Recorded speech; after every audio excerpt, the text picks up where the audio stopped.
સુગંધ આવે છે. સુગંધ અત્તર ટીના પ્રભુ હોઈ શકે નહીં. ના તો સુગંધ તો બહુ આવે. સુગંધ તો બહુ આવે.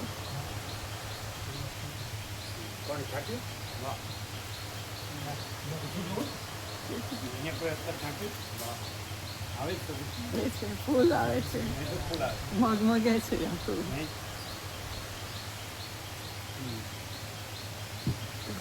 આનંદ મંગલ બ્રહ્મ કૃપાથી કેવલમ બે આવી ગઈ. હવે તો એકદમ ક્યાંય ઝોલ ના રહ્યો વચમાં જેમ બરાબર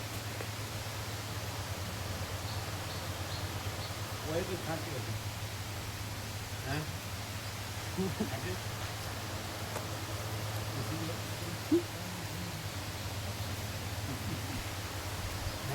એકદમ મોગરો છે. હા અમને તો પહેલા ચંદન જ લાગે છે. ચંદન જ લાગે. ચંદન સુખડ ચંદન સુખડ કે ચંદન જ લાગે.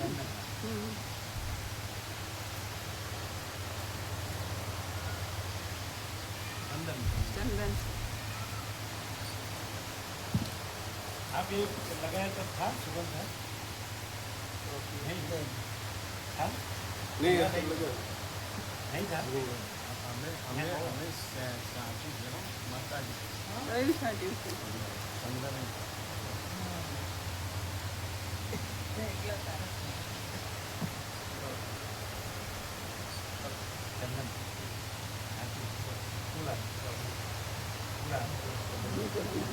आपने सब लगाया तो फूल आती है.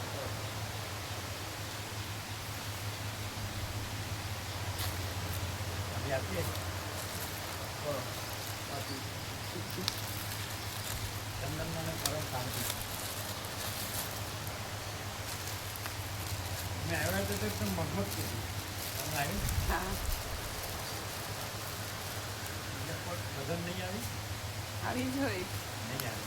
આટલી બધી હતી. આને નથી આવી. તમારે ધ્યાન બીજા કોઈ નથી આવી. ધ્યાન નહીં હોય લોકોનું. બાકી એકદમ એટલી બધી હતી. એટલી બધી ફૂલ હતી. ફૂલ फूल हाँ आपको आई. पहले से हमारे आने से पहले हम आए तब फूल थी. आपने जब लगाया तब नहीं. तो 15 मिनट पहले. अच्छा तब नहीं. अच्छा एकदम फूल है चंदन परम शांति.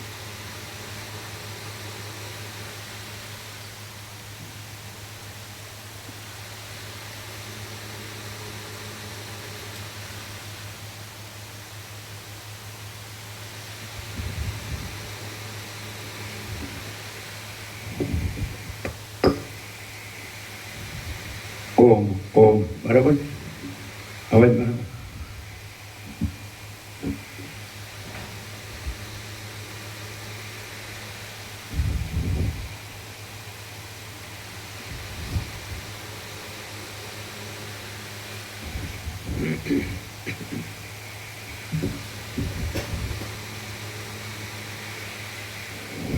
ઓમ ઓમ બરાબર.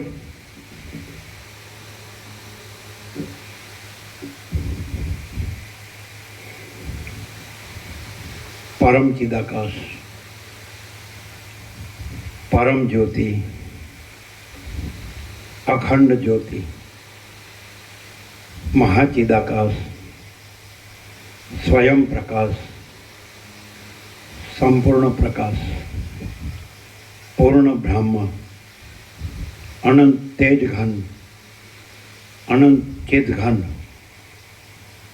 परमाकाश केवल अनंत शुद्ध तेज घन परमाकाश अखिल आत्मा पूर्ण ब्रह्म परमात्मा परम चिदाकाश परम ज्योति, अखंड ज्योति, अनंत, पूर्ण, परम चिदाकाश, परम शांति, स्वयं सिद्ध, स्वयं प्रकाश, स्वयं पूर्ण, स्वस्वरूप, यही सब कुछ है, इसके सिवा कुछ नहीं है। शून्यभास, अनंत कोटि, महाकल्पो है ही नहीं। महाचिदाकाश, स्वयं प्रकाश, संपूर्ण प्रकाश, महाचिदाकाश ज्योति, अनंत, अखंड, अभेद, महाचिदाकाश ज्योति, महातत्व, महासामान्य, महाचिदाकाश, स्वसंवेद्य, सहज निर्विकल्प, महाचिदाकाश, परम कैवल्य, परम शांति। वशिष्ठ राम उत्पत्ति प्रकरण राउंड 39मो राउंड।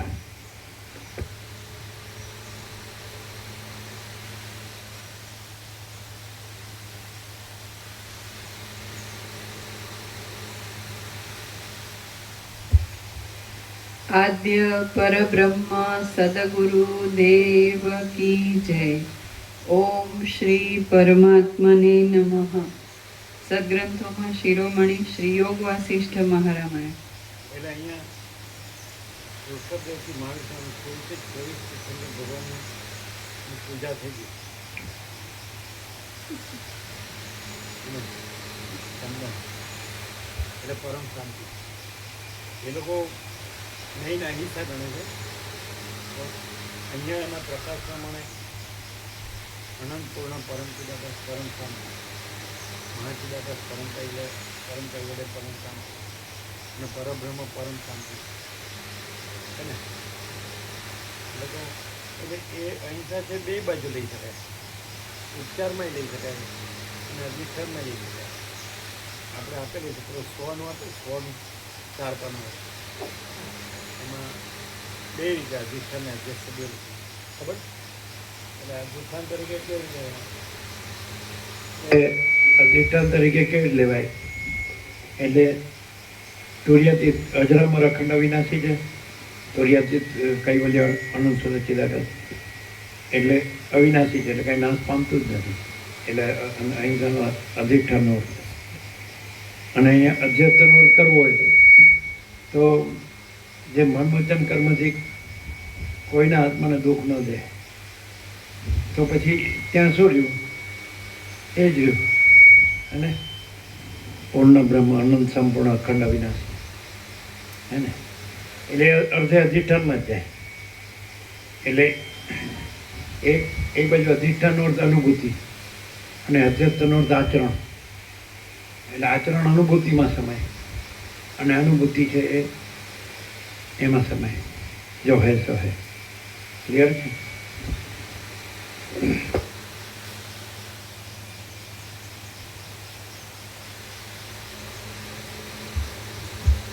સદગ્રંથોમાં શિરોમણી શ્રી યોગ વાસિષ્ઠ મહારામાયણ ઉત્પત્તિ પ્રકરણ પાના નંબર 375 સર્ગ 111મો। ચિત્તને જીતવાનો ઉપાય અને ચૈતન્ય સાથે એકાગ્રતા। આ 111માં સર્ગમાં પ્રયત્નથી મનપસંદ વસ્તુનો તથા અહમતા મમતાનો ત્યાગ કરીને ચિત્તના જયનો ઉપાય તથા ચૈતન્યની સાથે એકાગ્રતાનું વર્ણન કરવામાં આવશે। વશિષ્ઠ બોલ્યા, હે રામ, આ ચિત્તરૂપી મોટા વ્યાધિની ચિકિત્સાનું સ્વાધીન તથા સ્વાદિષ્ટ ઔષધ હું તમને કહું છું, તે તમે સાંભળો। બાહ્ય વસ્તુનો ત્યાગ કરીને કૌંસમાં નિજાત્મા માત્રાકાર વૃત્તિની ધારારૂપી કૌંસ પૂરો પોતાના પુરુષાર્થથી પ્રયત્ન વડે ચિત્તરૂપી ભૂત જીતાય છે। બાહ્ય વસ્તુનો ત્યાગ કરીને પોતાના પુરુષાર્થથી પ્રયત્ન વડે ચિત્તરૂપી ભૂત જીતાય છે। જે માણસ મનપસંદ વસ્તુનો ત્યાગ કરીને રાગ દ્વેષ વગેરે ચિત્તના રાગથી શૂન્ય થઈને રહે છે, તે માણસ જેમ દાંત વિનાના હાથીને દાંતવાળો હાથી જીતે તેમ મનને જીતી શકે છે. ફરી જે માણસ મનપસંદ વસ્તુનો ત્યાગ કરીને રાગ દ્વેષ વગેરે ચિત્તના રોગથી શૂન્ય થઈને રહે છે તે માણસ જેમ દાંત વિનાના હાથીને દાંતવાળો હાથી જીતે તેમ મનને જીતી શકે છે. એટલા માટે ચિત્તરૂપી બાળકને અવસ્તુમાંથી બહાર કાઢી પોતાના સંવેદનરૂપી પ્રયત્નથી વસ્તુમાં જોડવો તથા બોધ કરવો. હે મુનિ, શીતળ લોઢું ઉના તપાવેલા લોઢાને કાપી નાખે છે તેવી રીતે શાસ્ત્ર તથા સત્સંગથી ધીરજવાન અને શાંત ચિત્ત વડે ચિંતાથી તપી ગયેલા ચિત્તને કાપી નાખવું. બાળકને જેવી રીતે લાલન તથા ભય વગેરે ઉપાયથી સારે માર્ગે જોડવામાં આવે છે તેવી રીતે ચિત્તરૂપી બાળકને પણ સારે માર્ગે જોડી શકાય છે. એમાં શું દુષ્કર છે? એટલા માટે સંસારમાં આસક્ત થયેલા મનને પોતાના પુરુષાર્થથી ઘણા ઉદયને આપનાર સત્કર્મમાં ચિદાત્માની સાથે જોડી દેવું. પોતાને સ્વાધીન, એકાંત, હિતરૂપ તથા પ્રિય વસ્તુનો ત્યાગ કરવામાં વૈરાગ્યવાળું મન જેને દુષ્કર થયું તેવા પુરુષરૂપી કીડાને ધિક્કાર છે. મલ્લ જેવી રીતે યુદ્ધમાં બાળકને શ્રમ વિના જીતે છે તેવી રીતે વિષયમાં આસક્ત થયેલા મનને બ્રહ્મરૂપ ભાવના કરવાથી તે શ્રમ વિના જીતાય છે. એ પ્રમાણે પુરુષાર્થરૂપી પ્રયત્નથી ચિત્ત જીતાય છે અને ચિત્ત જીતાયા પછી પ્રયત્ન વિના બ્રહ્મ પ્રાપ્તિ થાય છે. પોતાને સ્વાધીન તથા સુસાધ્ય ચિત્તને જે માણસ જીતવાને સમર્થ થયા નથી તેવા શિયાળ જેવા માણસને ધિક્કાર છે. પ્રિય વસ્તુના ત્યાગરૂપી પુરુષાર્થથી જ મનની શાંતિ સાધ્ય છે. મનની એ શાંતિ વિના શુભ ગતિ જ નથી.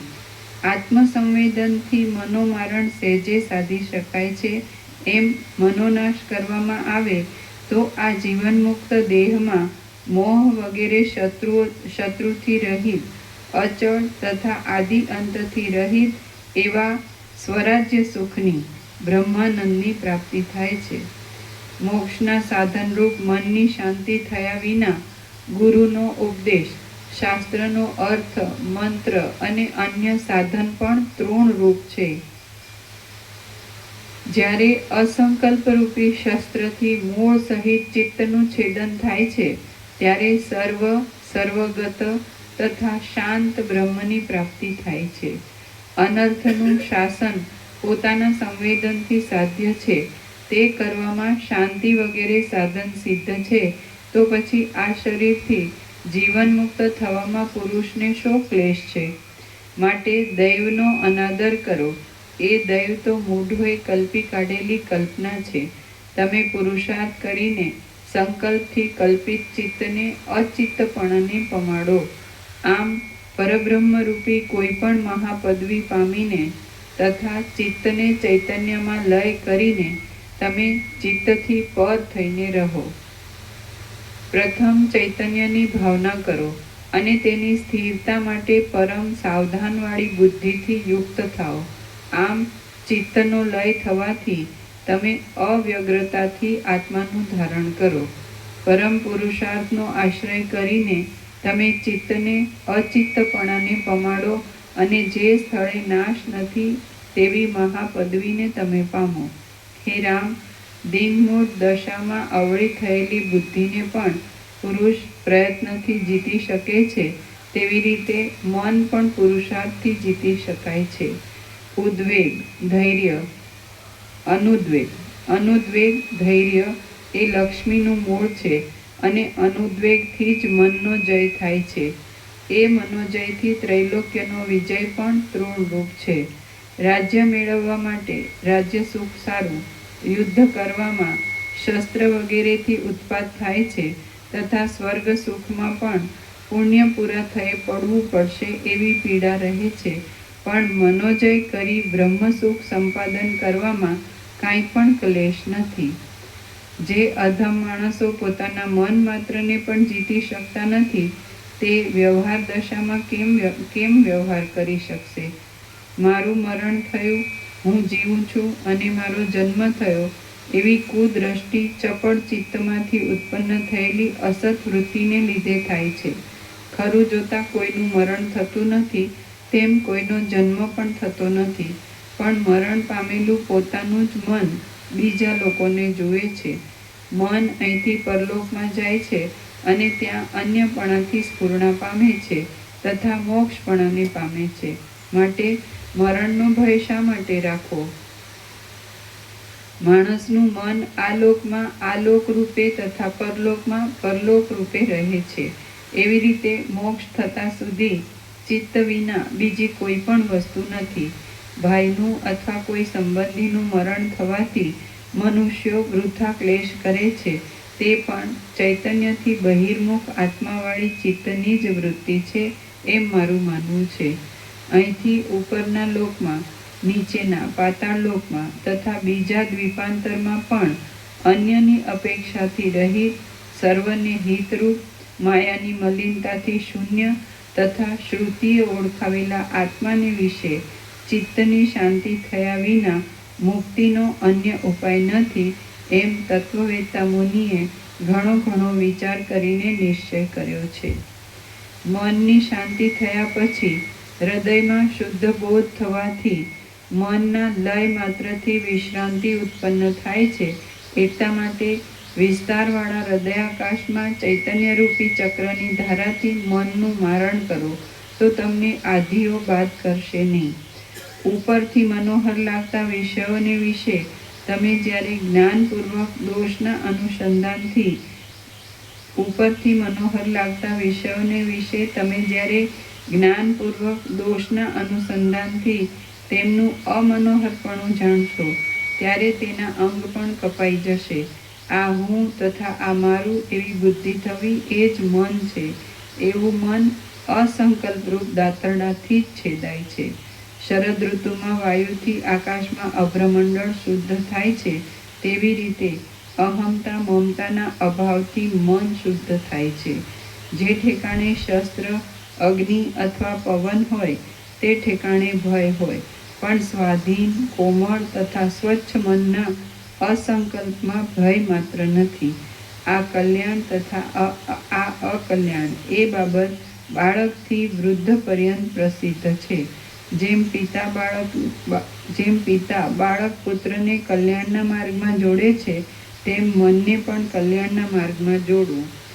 જે પુરુષ કોઈથી નષ્ટ ન કરાય એવા યુવાન અને દુઃખરૂપ સંસારને વધારનારા ચિત્તરૂપી સિંહને મારે છે, તે આ જગતમાં જય મોક્ષને પામે છે અને બીજાઓને પણ મોક્ષ અપાવે છે.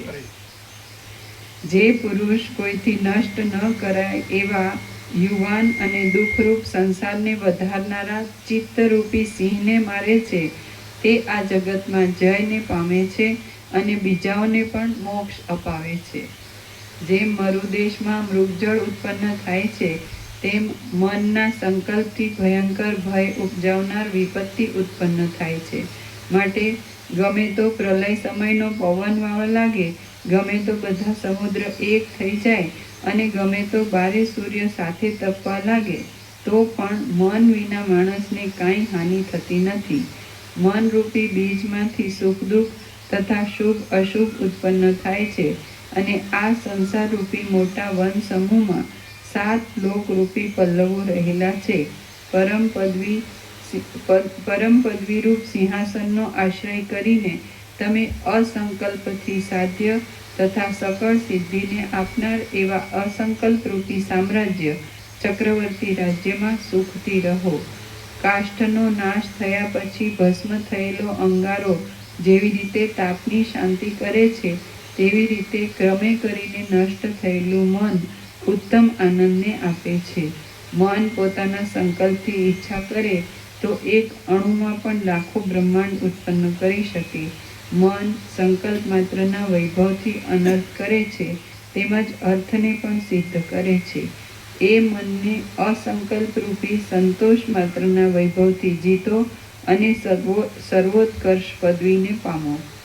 જેવી તત્વવેત્તાઓ માન્ય કરે છે, જેમાં સમ કે વિષમ ભાવના નથી, જે પરમ પવિત્ર છે અને જે સર્વથા અહંકારથી રહિત છે એવી વિમનસ્તા મનની અભાવતા મનની વિમનસ્તા કરીને જન્માદિ વિકારથી રહિત અવશેષ રહેલ પરમ પવિત્ર પદ તમને પ્રાપ્ત થાઓ.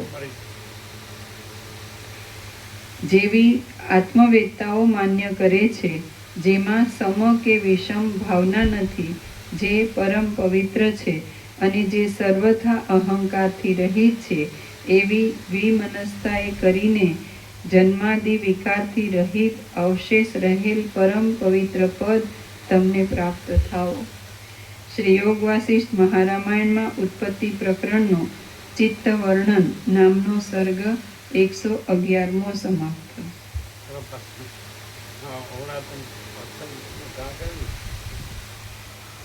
પખાડવા માટે પાણી આપવાની વાર છે. ભગવાન પ્રગટ થશે.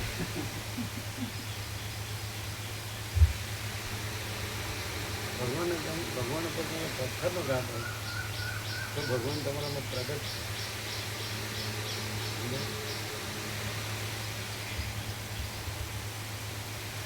સર્ગ 112મો ચિત્તક્ષયના ઉપાયનું અને વાસના ત્યાગનું વર્ણન. આ 112મા સર્ગમાં ચિન્માત્ર વાસનાના અભ્યાસથી તથા એક દ્રઢ નિશ્ચય થવાથી ચિત્તના ક્ષયનો ઉપાય તથા વાસનાનો ત્યાગ કહેવાશે. વશિષ્ઠ બોલ્યા, હે રામ, તીવ્ર વેગવાળું મન જે પદાર્થમાં જેવી જેવી ઈચ્છા કરે છે તે પદાર્થમાં તેવી ઈચ્છિત વસ્તુને તે જોઈ શકે છે. હે સૌમ્ય, જળમાં પરપોટાની પંક્તિ નિમિત્ત વિના પણ સ્વભાવથી જ ઉત્પન્ન થઈને પાછી નાશ પામે છે, તેવી રીતે મનનું તીવ્ર વેગપણું ઉત્પન્ન થઈને પાછું નાશ પામે છે. હિમમાં શીતળતાનો તથા કાજળમાં કાળાશનો ધર્મ રહેલો છે, તેવી રીતે તીવ્ર વેગવાળી ચપળતા એ મનનું રૂપ છે. રામ બોલ્યા, હે બ્રહ્મન, મન અતિ ચપળ છે, તેના વેગનું તથા ચપળતાનું બળાત્કારથી કેમ નિવારણ થઈ શકે? વશિષ્ઠ બોલ્યા, ચંચળતા વિનાનું મન ક્યાંય જોવામાં આવતું નથી. ઉષ્ણતા જેમ અગ્નિનો ધર્મ છે, તેમ ચપળતા એ મનનો ધર્મ છે. જગતના કારણરૂપ એવી માયાથી યુક્ત તે ચૈતન્યમાં જે ચંચળ સ્પંદ શક્તિ રહેલી છે, તે જગતના આડંબરરૂપ માનસી શક્તિ છે, એમ તમે સમજો. સ્પંદ તથા અસ્પંદ વિના વાયુની સત્તા નથી, તેવી રીતે ચંચળતારૂપી સ્પંદ વિના ચિત્તની સત્તા નથી.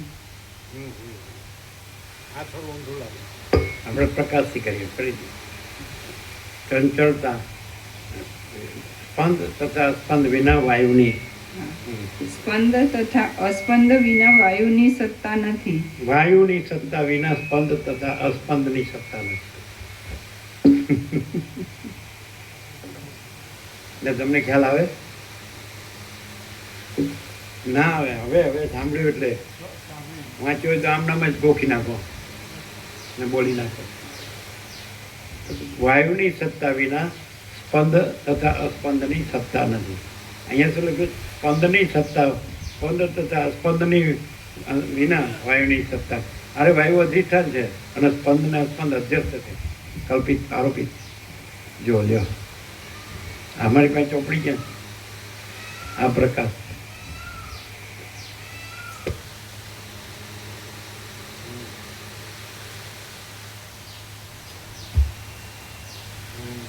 જગતના કારણરૂપ એવી માયાથી યુક્ત તે ચૈતન્યમાં જે ચંચળ સ્પંદ શક્તિ રહેલી છે, તે જગતના આડંબર સંપૂર્ણ ચંચળતા ભ્રાંતિ વિનાનો માણસ હોય તો એ ચિદાકાશ છે. અને ચંચળતા ભ્રાંતિ છે એ જ આ બધું જીવ જગત છે. એટલે બીજું જીવ જગત નથી અને બીજું ચિદાકાશ નથી. એ સંપૂર્ણ ચંચળતા ભ્રાંતિ શુદ્ધ સ્વરૂપ છે, એ સ્વયં ચિદાકાશ, અનંત શુદ્ધ ચિદાકાશ. અને એ ત્યાં જ જે ચંચળતા ભ્રાંતિ છે તે જ આ જીવ જગત છે. અને સૃષ્ટિ સ્થિતિ પ્રલય હાવ સીધું. આ બધું શાસ્ત્ર ગુરુ મળે. હા, એ ચંચળતા ભ્રાંતિમાં શાસ્ત્ર ગુરુ. પણ એનો ઉપયોગ પણ કીધો છે કે જે ચંચળતા ભ્રાંતિ છે તો એ ત્યાં આગળ નિર્દેશ શાસ્ત્રગુરુ છે એ તમને ચિદાકાશ આપતા નથી કે કરતા નથી. તમને ચિદાકાશ કે પરબ્રહ્મ પરમાત્મા એ તમને કરતા નથી અને એ ચંચળ તત્વનો નાશ કરતા નથી. જોજો આ નિત્ય નૂતન પ્રકાશ શાસ્ત્રગુરુ જ્યારે તમને દ્વૈત ભ્રાંતિ હોય છે કે આ ચિદાકાશ અને આ ચંચળતા ભ્રાંતિ, ત્યારે શાસ્ત્રગુરુ નિર્દેશ કરે છે. ત્યારે દ્વૈત ભ્રાંતિ હોય ત્યારે ખબર પડતી નથી કે શું શું છે ને શું શું. તો શાસ્ત્રગુરુ કાંઈ આપતા નથી, એ માત્ર નિર્દેશ કરે છે કે આ ચિદાકાશ છે અને આ ચંચળતા ભ્રાંતિ છે. એટલે ચિદાકાશ છે અને ચંચળતા ભ્રાંતિ છે જ નહીં. પછી બસ શાસ્ત્રગુરુમાં સમજાય. એટલે શું રહ્યું, જ્યાં જ્યાં આ વિવેકનો નિર્દેશ થયો તો પોતાને અવિવેક છે એટલે તો દ્વૈત ભ્રાંતિ છે કે એક ચિદાકાશ છે કેવળ સ્વરૂપ અને એ પરમ ચિદાકાશ પરમ જ્યોતિ અખંડ જ્યોતિ કેવળ સ્વરૂપ અખંડિત અને એક ચંચળતા ભ્રાંતિ છે જેને માયા કીધી, અવિદ્યા કીધી અને પછી કામ સંકલ્પ અને પછી આ જીવ જગત દ્રષ્ટા છે એ સૃષ્ટિ બધું. તો દ્વૈત ભ્રાંતિ કેમ છે? એટલે અવિવેક છે, અજ્ઞાન છે.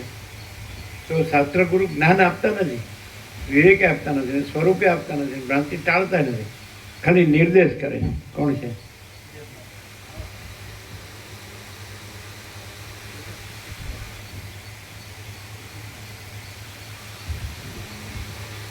શાસ્ત્રગુરુ નિર્દેશ કરે. વસિત કાંઈ આપણને આપણું પરમ ચિદાકાશ પરમ જ્યોતિષ જે કેવળ સ્વરૂપ છે એ છે જ, અને ચંચળતા ભ્રાંતિ છે એ છે જ નહીં.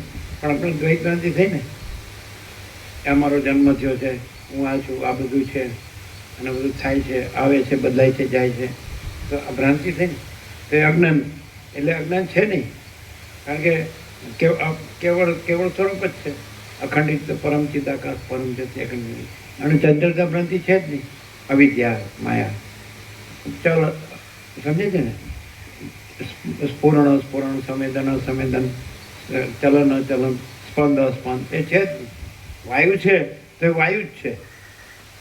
અંગ્રેજીમાં બે શબ્દ છે વાયુ માટે, એક એર અને એક વિન્ડ. એટલે જ્યારે સ્થિર હોય ને પવન ત્યારે એને એર કહે અંગ્રેજીમાં, અને જ્યારે એ પવન ચાલે ને ત્યારે એને વિન્ડ કહે. પણ એ એક જ છે, એ એર છે એ જ વિન્ડ છે ને વિન્ડ છે એ જ એર છે. તો ચલનનો ભેદ વાયુમાં નથી, એટલે એ ભ્રાંતિ છે. તો એવી રીતે ચિદાકાશ છે જે કેવળ સ્વરૂપ છે, સમજે? તુર્યાતીત કૈવલ્ય અનંત સદા ચિદાકાશ, તુર્યાતીત અજરામર અખંડ અવિનાશી. તો એમાં આ ભ્રમ નથી. ચલન સ્પંદ સ્ફુરણ સંવેદન એ નથી. પણ એવો ભ્રમ કાંઈ નથી, એવો ભ્રમ થયો. સમજાય કે નહીં? તો શાસ્ત્રગુરુ છે એ આમાં જ છે, બધા આભાસમાં જ છે.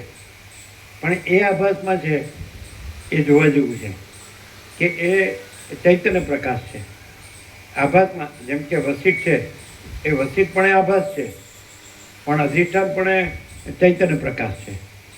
તો એ ચૈતન્ય પ્રકાશનો નિર્દેશ કરે છે કે ભાઈ આ છે, અને પછી એ સાથે નિર્દેશ કરે છે ભાઈ આ નથી, બસ.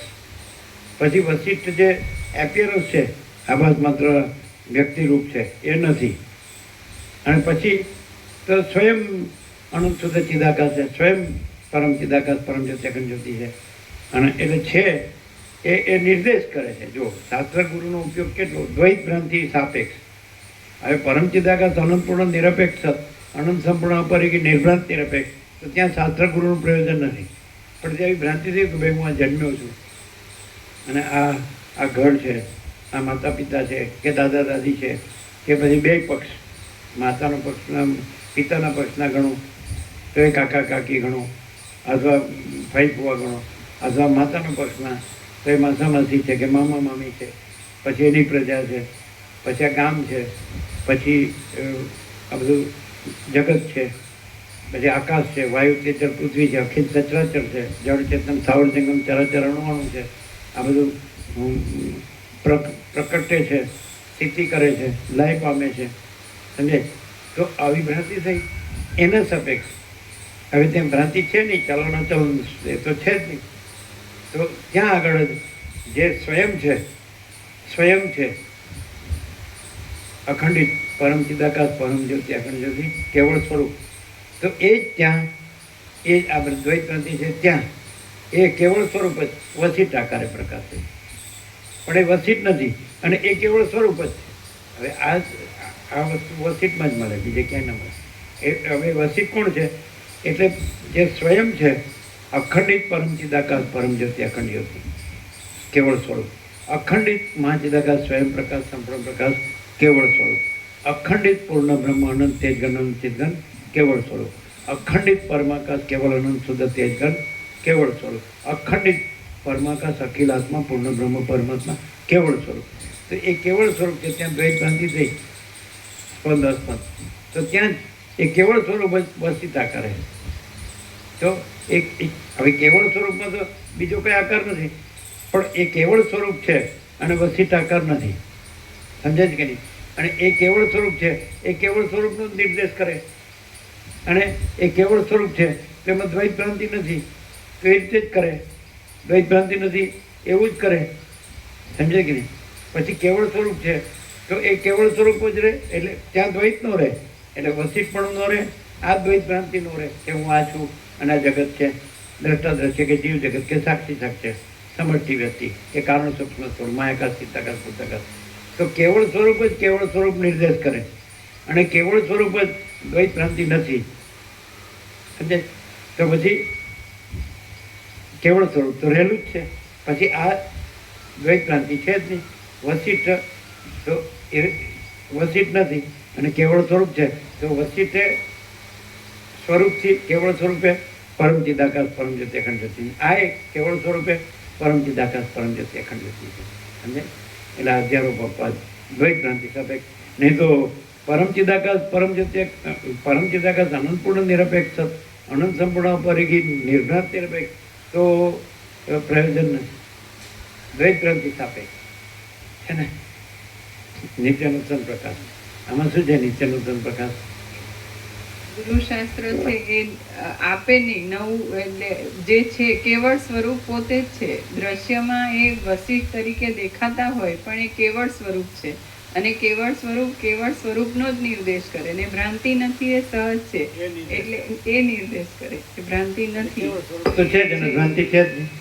પછી ત્યાં પછી દ્વૈત ના રહે. નથી એટલે વસ્તિત પણ નથી, એટલે એ કેવળ સ્વરૂપે છે, પછી આ પણ નથી ને કેવળ સ્વરૂપે છે, પછી વસ્તિત ને આ એ ભેદ દ્વૈત ભ્રાંતિનો છે. દ્વૈત ભ્રાંતિ નથી એટલે વસ્તિત ને આ એ ભેદ નથી અને કેવળ સ્વરૂપ છે. હા, આ બધું મળે. એટલે તો શાસ્ત્ર ગુરુ શું કરે? સમજાણું તમને જીતું પ્રભુ? તો શાસ્ત્ર ગુરુ શું કરે અત્યારે જે ચાલે છે વેદાંત બ્રહ્મજ્ઞાન, આવું કરે એમ કે તમે આ શાસ્ત્રો ભણો, તમે વ્યાકરણ ભણો અને પ્રસ્થાંતરય ભણો, 10 ઉપનિષદ બ્રહ્મસૂત્ર ગીતા એવું કે ને, અને શ્રવણ મનન નિધ્યાસન કરો, નિષ્કામ કર્મ ચિત્ત સુધી કરો, નિષ્કામ ઉપાસનાથી ચિત્તની એકાગ્રતા કરો અને સાધન ચતુષ્ટય કરો, વિવેક વૈરાગ્ય ષટ સંપત્તિ મુમુક્ષત્વ, ષટ સંપત્તિમાં સમ દમ ઉપરથી તિતિક્ષા શ્રદ્ધા સમાધાન, અને પછી મુમુક્ષત્વથી પછી તમે શ્રવણ મનન નિધ્યાસન કરો, પછી તમે નિર્વિકલ્પ સમાધિમાં અમન વાસણનું સંપૂર્ણ ક્ષય થશે, જીવ બ્રહ્મની એકતા થશે એવું કે ને. તો આમાં એવું છે તો what is the difference? Main difference કે એ જે શાસ્ત્ર ગુરુ શાસ્ત્ર જે અત્યારે જ પ્રવર્તાવે છે બધું કંઈ પણ પ્રકાશનું પ્રવર્તાવે, તો પણ આ જે છે એ કેવળ સ્વરૂપ છે અને કેવળ સ્વરૂપમાં એવું કંઈ નથી. તો એ વ્યક્તિ હોય અને સામે અજ્ઞાનની કે એવી કલ્પના પણ હોય અને એનો ઉપચાર કરવાનું કે, અને ખરેખર કેવળ સ્વરૂપ બ્રહ્મ છે, ત્યાં કોઈ ભ્રાંતિ જ નથી, પણ ત્યાં આ ઉપચાર અને પછી હું ગુરુ અને તું શિષ્ય, અહમ બ્રહ્માસ્મિ તત્વમસી એમ કરીને ચાલે રાખે પરંપરા ને ભ્રાંતિમાં જ રહે.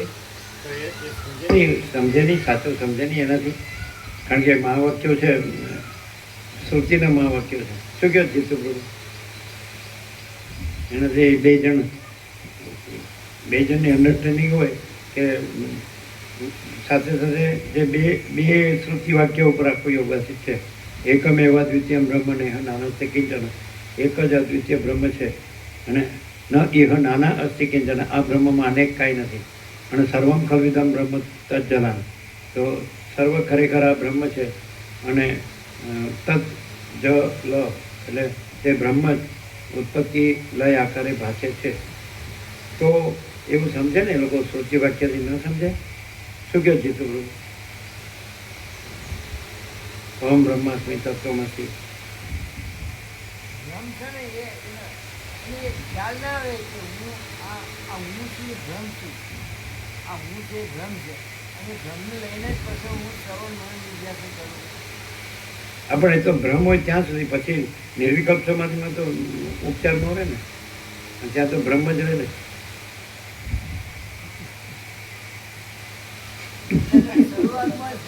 શરૂઆતથી જ ભ્રમ ના લાગે કે ભાઈ હું નહીં, તો કંઈ કરવું ન પડે ને. જે છે એ તો છે. એકચ્યુઅલી જે કેવળ સ્વરૂપ છે એ એમ કે હું નથી. અખંડિત જે પરમ ચિદાકાશ પરમ જ્યોતિ અખંડ જ્યોતિ છે એમ કે આભાસ માત્ર વસિત હોય તો એ આભાસ છે ત્યાં એમ નથી કહેવાતો કે હું નથી. અને એમ કે છે કે હું અનંત શુદ્ધ, હું સંપૂર્ણ ભ્રાંતિ રહિત શુદ્ધ સ્વરૂપ છું, અને હું અનંત શુદ્ધ ચિદાકાશ છું, હું આ વસિત નથી. અને હું સંપૂર્ણ ભ્રાંતિ રહિત શુદ્ધ સ્વરૂપ છું, અને કૈવલ્ય તુર્યાતીત કૈવલ્ય અનંત શુદ્ધ ચિદાકાશ છું. અને આ નિર્વિવાદ છે, અને કૃતકૃત્યતા છે, અને ભ્રાંતિ છે જ, દ્વૈત છે જ. તો પછી પોતા હું નથી પોતાની વાત. એ કોને કહેવું પડે? જે દ્વૈત ભ્રાંતિનો હું છે, દેહને હું કે છે. તો એ માચિદાકાશ સબ કુછ है, मैं कुछ नहीं है. તો ત્યાં માચિદાકાશ કેવળ સ્વરૂપ છે, એટલે હું નથી એટલે શૂન્યતા નથી, પણ કેવળ સ્વરૂપની અનંત પૂર્ણતા છે. કે માચિદાકાશ સબ કુછ है એટલે કેવળ સ્વરૂપની જ અનંત પૂર્ણતા છે. અને મેં કુછ નહીં है, તો જે દેહ હું છું, દેહાધ્યાસ, તો એ ભ્રમ કુછ નહીં है. એટલે કે જો દેહ ભ્રમ હું છું એવું લાગે તો શું હું શૂન્ય છું? તો એવો ભ્રમ થાય. પણ જો માચિદાકાશ સત્ય લાગે, સમજાય, તો દેહ હું છું એ ભ્રમ ખોટો લાગે. દેહ હું છું એવો ભ્રમ સાચો લાગતો હોય, અને એ ભ્રમ લાગતું હોય તો એને આ જે પ્રકાશ છે એ બરાબર ન લાગે.